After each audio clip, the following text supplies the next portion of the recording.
We're talking about the Marshall Mavericks. And Marshall has been a squad over the past few years that has been kind of the model of inconsistency. Okay? 2014, they were 7-5.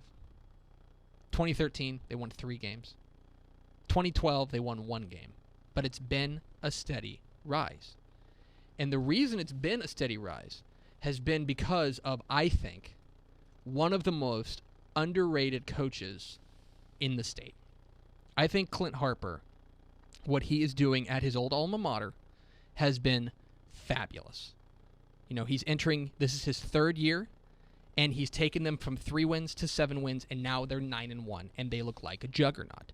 Now, he knew that they were going to have a lot of different... He knew they were going to have a lot of experience coming back. They had 10 starters offensively coming back. But this Marshall team has passed every test you want them to. Like, I don't know, like, how do you poke holes in them? Their defense has been great. Their one loss on the year was to Texas High in Texarkana, but they beat Longview. You know, they've beaten Sulphur Springs, who's had a bit of a rough year. You know, they have had a great year, and they're hoping to keep that rolling into the playoffs. And you know that that town would go nuts if Marshall could make a deep run in the playoffs. We are joined now on the phone by the head coach of the Marshall Mavericks. It is Clint Harper. Coach Harper, how are you? Doing great. Doing fantastic. I imagine that this is, for a coach, this is the fun time of year. This is when you start to reap the rewards of the hard work that started back in February. Yeah, it's a great time of year. You know, everybody in the city, everybody in the community, everybody at the school is happy you're in the playoffs. It just gives you a different spirit. You are you're a guy who graduated from Marshall. This is your alma mater. Does that make this a little extra special for you to bring them back from really where they were? Yeah, and that's the whole reason I came back. You know, the question got asked. I left a very, very good, great job in Leander. Won a lot of football games down there with a lot of great kids and coaches. And that was the question I always got: why come back to Marshall where they were 1-9 and 2-8? And that's the reason I came back. Was to bring back that spirit to the town, that winning tradition. Because I knew that the athletes are still here in Marshall. That's never going to change. It was just the fact of the matter of getting back to the winning tradition and getting that mindset that we're going to make the playoffs, and that's what's expected here. You took over a squad. When you took over, they were coming off of a 1-9 season, and when you walked in and you took over this program, was the plan to have it up and flying by year 3? Is this on the schedule that you had set, kind of maybe not externally, but at least internally? I think we're a little bit ahead of schedule. I told somebody that this morning. I probably would have lost the bet if you would have told me, all right, you're going to be in an 18 district, and 2 of those teams are going to be Texas High and Longview, and you're going to win a district championship in year 3. I don't know. I don't know if I would have thought we'd have been that far. We'd have been able to do that. But we got great kids, got great coaches, and our kids are really just bought into to the program. We're talking with Clint Harper, the head coach of the Marshall Mavericks, here on DCTF Live. Get involved in the conversation, hashtag DCTF Live. Coach, was there a moment or a game where you looked at your squad and you looked at what was happening on the field and you thought that something special was happening? Probably goes back to the Longview game. Our kids, when you get beat by somebody for 14 straight years, you start losing confidence that you can compete with them. And, my first year here, we competed with them, but we weren't able to finish, in the second half. And obviously this year we jumped out, we got an early lead. You could just see our kids' confidence continue to grow throughout the game. And then, of course, now they went ahead in the second half there in the beginning of the fourth quarter. They go ahead 25-21. And you're wondering, I'm sure our fans were wondering, oh, okay, here we go again. This is, we're going to, and then we go right back down the field and on a 12-play drive and put in the winning touchdown. And that was really, I think, the turning point in our season, and really probably the program as far as knowing that, hey, we've gotten back to the level that our kids believe that we're going to win football games.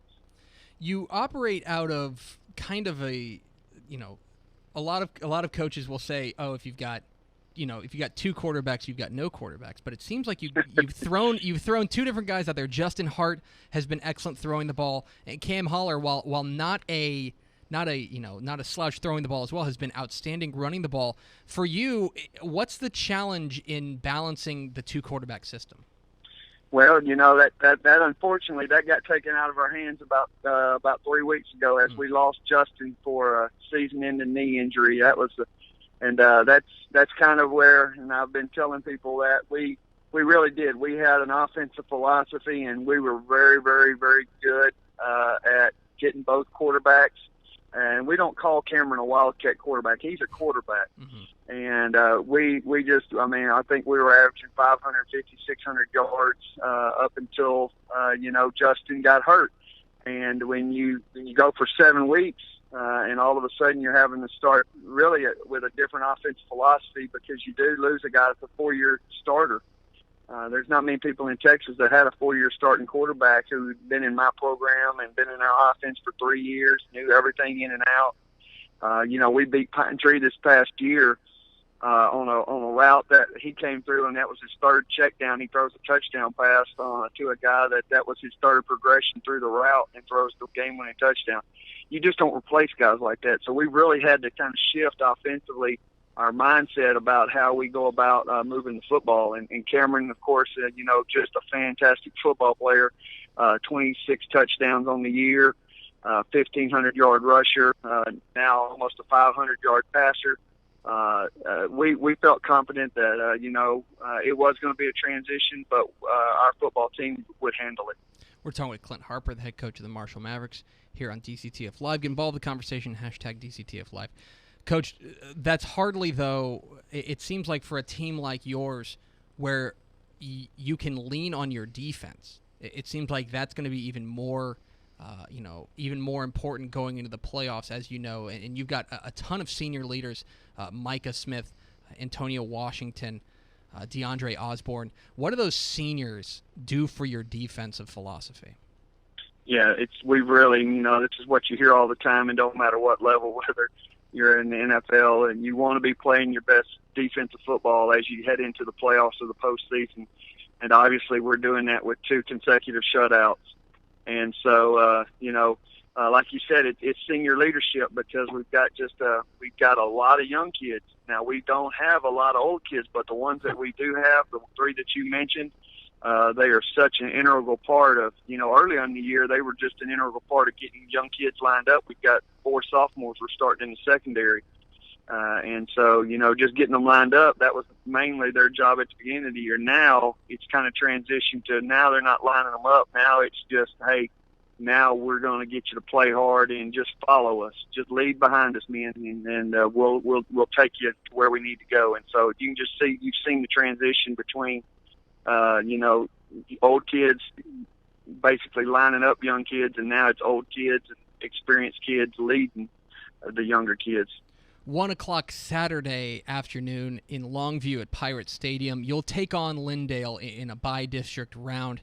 Not asking you to give away your game plan, but can you give us a little bit of scouting report on what you've seen from Lindale so far? Really, really good defensively. Really, really, and that's the thing that we scrimmaged Lindale 3 years ago, and actually my very first scrimmage here in Marshall. And I thought they were a really, really, really good offensive team, but struggled defensively. And, in a 3-year period, their defense is really, really turned over. They've got a number of great football players on defense, even in it shows in their record and the way they played this year. I mean, the most amount of points they've given up all year is 30, and that's to a really good John Tyler team. I've been telling people they realistically could be, 10-0, lost a real close Carthage game, and then lost to John Tyler by 10, and then, of course, lost the last 3 of the last 4 in the last couple of seconds.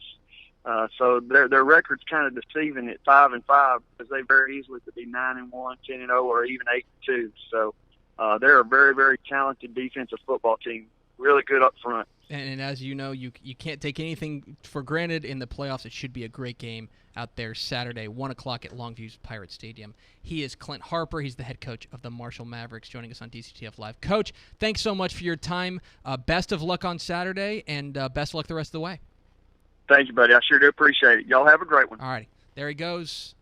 Clint Harper, head coach of the Marshall Mavericks. I think he's right. Lindale's not a pushover. It's gonna be tough.